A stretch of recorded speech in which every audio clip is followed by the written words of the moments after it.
Hi guys and welcome to Thrashy.com. This is Mohit Soni. What is in front of you is the BMW 850GSA. The A stands for Adventure. This is the GS Adventure version, so that's the reason why it gets the off-road package on this motorcycle.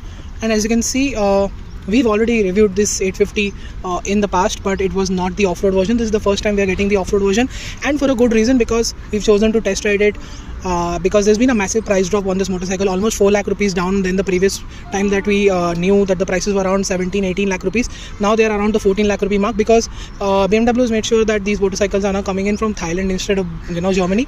And what that makes is the free trade agreement with which we have with Thailand allows for lower import duties and basically no duties basically. That is the reason why there's been a massive price drop, and this makes it one of the most affordable bikes in its category by a long shot over all its rivals. And that's one of the reasons why the GSA is making much more sense than ever before. And the 850 platform already is aging, but it's been aging well enough. It's one of those platforms which has proven itself to be very good in every single way. Since it's an off-road bike, we did some off-road, and we did of course ride it on the road as well.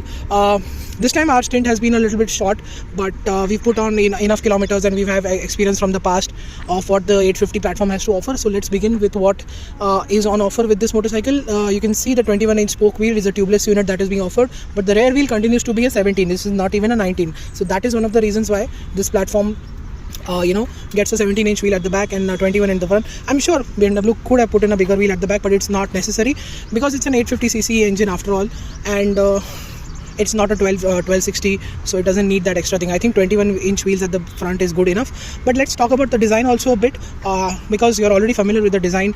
It's got a typical BMW design at the front with these lights at the front, and the illumination spread through everything is downright brilliant.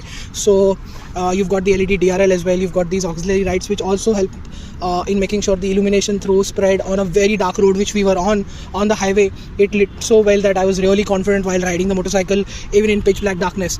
You've got this massive fairing here. You've got the engine guards here. You've got this luggage carrier here to make sure that you can carry your luggage really well. And there's that massive exhaust on offer along with these LED turn indicators, and this seat which ranges from 875 mm to 815 mm, and you've got shocks, electronically adjustable shock at the back, and the front shock, as you can see, is not adjustable on this particular unit. This is the triple black. If you can see, it's written here. Let me just show you. It's written here. It's the triple black is also a variant of this motorcycle. You get these knuckle guards here, which are good, not great in terms of they don't feel very solid, but I think they are very flexible, so that will make sure that they don't break easily, and they will continue to do work even if it falls down. And as you can see, this motorcycle has fallen down, not with in our hands, but with other test riders, and it's been holding on quite well. Overall, that is what the design is. It's a very intimidating design overall, thanks to the massive fairing, the massive tank, and these engine guards along with the tall stance. Just makes it really nice and big and intimidating. Does it look beautiful? I don't think so, but it does. If I ask certain GS owners, they'll tell you that it ages with time quite well. This is a very easy lever for adjusting the windshield. Just do it like this, and here it pops up. Very easy to do, one of the easiest of the lot. It's also as an accessory for your mobile to be mounted on. It's got heated grips as well, as you can see here. Let me just start the motorcycle. It's a keyless start. As you can see, this is the key right here. That is the fantastic infotainment system that they have, because I'll call it infotainment just like a car, because you've got the dial here to go through everything, which is great. You've got the menu button here, and as you can see, I press the menu button, use this dial, and it is now moving. This is almost a replica of the BMW iDrive. Press this button here, you go into the menu. The engine start stop button is here. You've got 4 riding modes: road, dynamic, enduro, and enduro pro, and you can all control it via from here. Or if you're using just for road and you want to switch between only 2, like you can see here, we only selected 2. When we were off-roading, we kept for enduro and enduro pro. On the road, we are using only road and dynamic, so you don't need to shuffle through all of that. You can only shuffle to 2, 3, or how many you will want. So on the road, I think you will be needing only road and dynamic, which is great. If you only want to adjust the suspension, the button is here, and as you can see, it goes there. If I long press this, then I get into the adjustability, which is not active right now because the engine is off. And you've got adjustable levers on both ends. You've got cruise control as well. That's the hazard light button. That's the light. And let me just show you what the LED DRL looks like. As always, it looks fantastic.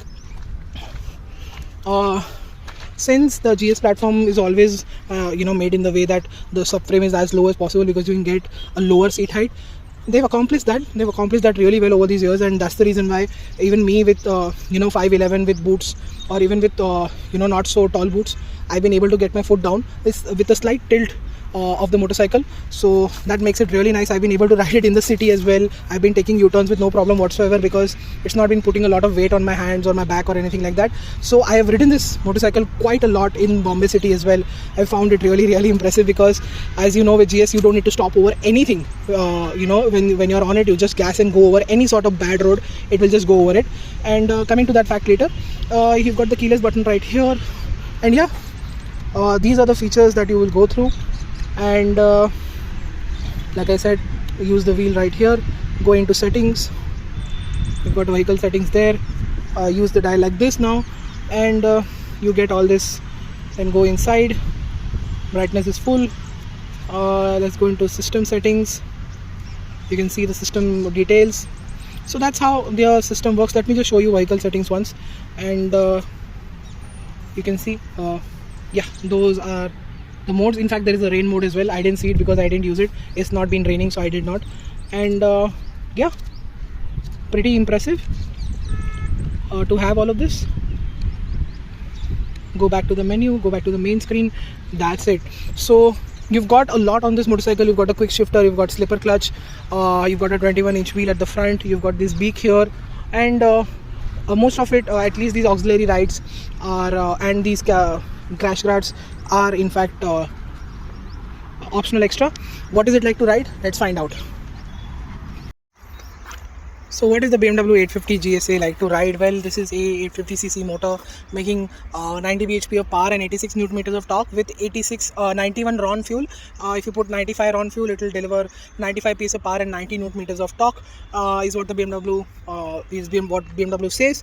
And this engine is made into a 6-speed gearbox. You've got a quick shifter, you've got a slipper clutch, you've got traction control, you've got all their electronic riding aids such as the riding modes that I explained to you earlier, rain, road, dynamic, enduro and enduro pro, which makes sure that you get more low end torque, and in road you get maximum mid-range, and it feels much more easy on the road.